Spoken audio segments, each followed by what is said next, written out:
We are gathered here today so that I might have an RPG confessional with you all. I've got some big things I want to get off my chest and just talk about so that we can move forward. For the past however long the church has been going on, my strategy has been the, hustle mindset. I got indoctrinated into the cult of Gary Vee. I was turning on the fire hose, and my strategy was to put out as much content as I possibly could about D&D in hopes of getting eyeballs and getting ears and people liking the ideas. And I think people did like the ideas. I think I have pretty cool ones. Like, if you can't tell, I'm really into this game. And so if I could make a living doing that, that would be amazing. And I had always made it my intention from the very beginning to share the best ideas possible. And for a while, I was able to actually do that. And unfortunately, I was able to do that because of AI image generators, because of these new tools that came out that got my brain hooked so quickly, so addicted.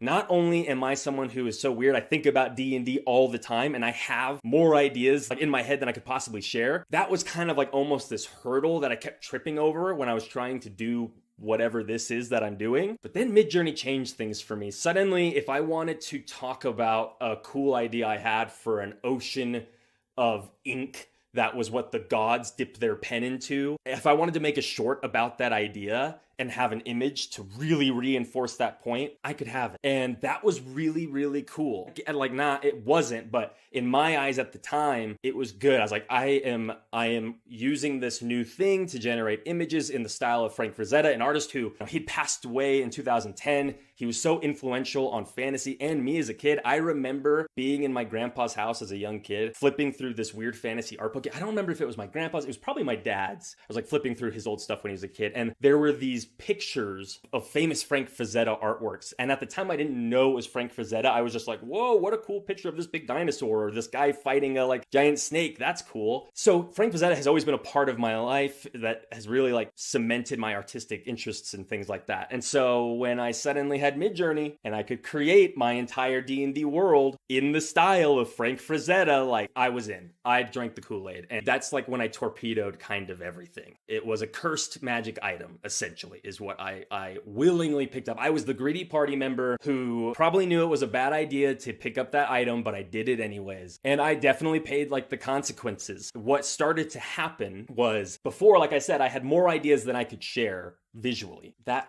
not being a problem anymore meant I was sharing or thinking about sharing 24/7. If I was at a family event or with friends or at a red light, even just sitting in the traffic, I was on my phone in Discord on Midjourney, generating image to try and get the perfect thing to encapsulate the idea. And the Church of Doom and my passion for this hobby and what I was doing no longer was about sharing cool ideas.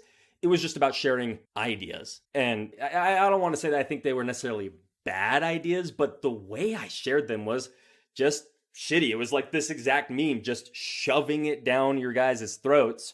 Here's D&D, here's D&D, here's a new idea, here's a new idea. And now, a year and a half later, I kind of look back on it and I'm like, I threw a lot of spaghetti at the wall and I don't know if anything really stuck. I look at folks like Runehammer was in the chat. I look at folks like Map Crow, Matt Colville, Questing Ben, Miscast. Those guys have always been guys I've looked up to and really admired because they were so honest with what they were doing. And not that I admired their fame, we're in the D&D sphere, who cares about that kind of stuff? But I admired that they had done something new. And I think in my mind, the AI images were my new thing. And oh shit, as I'm live talking to you now, I'm realizing I do have a lasting impact. Fuck, it's AI images. That is my lasting impact. That is what I shot out of my laser eye beams and indoctrinated into all of your minds is look how cool AI images are and you can use them in a cool ethical way. Make sure it's artists who have passed away. And it's now that I've seen... Now that I've had my come to Jesus moment with myself, basically, and have to own up to it and just say I'm sorry that I pushed for AI images. I'm sorry I used it.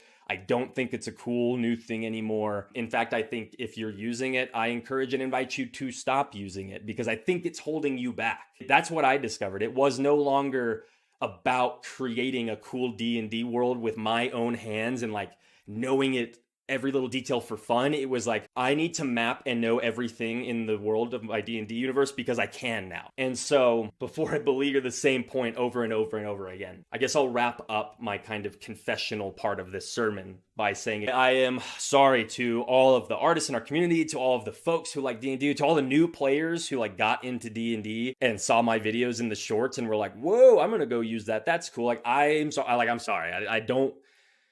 I should have listened to my brother. You'll remember the conversation we had in line at Gen Con 2022, I think. It was the first year Gen Con started back up. Bring this up because that was the moment I found Midjourney. We were standing in the huge line to get into Gen Con, and I was like, whoa, that's like so... The line was so long, I was able to get it on my phone Discord, start generating images, and get kind of a cool beholder-looking thing. It was like the weird Dreamscape Midjourney images, so it didn't look like a beholder unless you kind of knew what a beholder already was. Anyways, I showed it to my brother. I'm like, isn't this so cool? And my brother, who has always been a lot wiser than me, was like, I don't know if this is actually very cool. Don't you feel like that takes the human out of it all? And me just being an idiot, I don't know. I just like, no, this is so cool. Don't you see how cool this is? And it, in fact, was not very cool.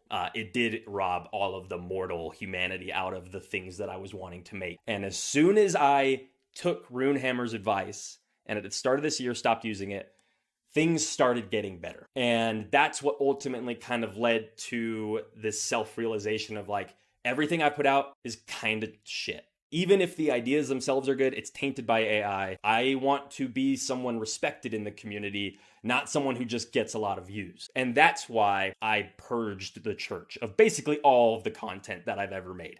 I needed to purge the AI plague, right? And I now want to make it part of my mission to cleanse us of it. So that is my confessional. That is what I wanted to get off my chest. I'm tired of making shit content. And this video is not meant to get sympathy. It's not any of that. It is genuinely an apology to anybody who's an artist. I'm sorry. So I hope you can forgive me and stick around with me as we continue on in our sermon.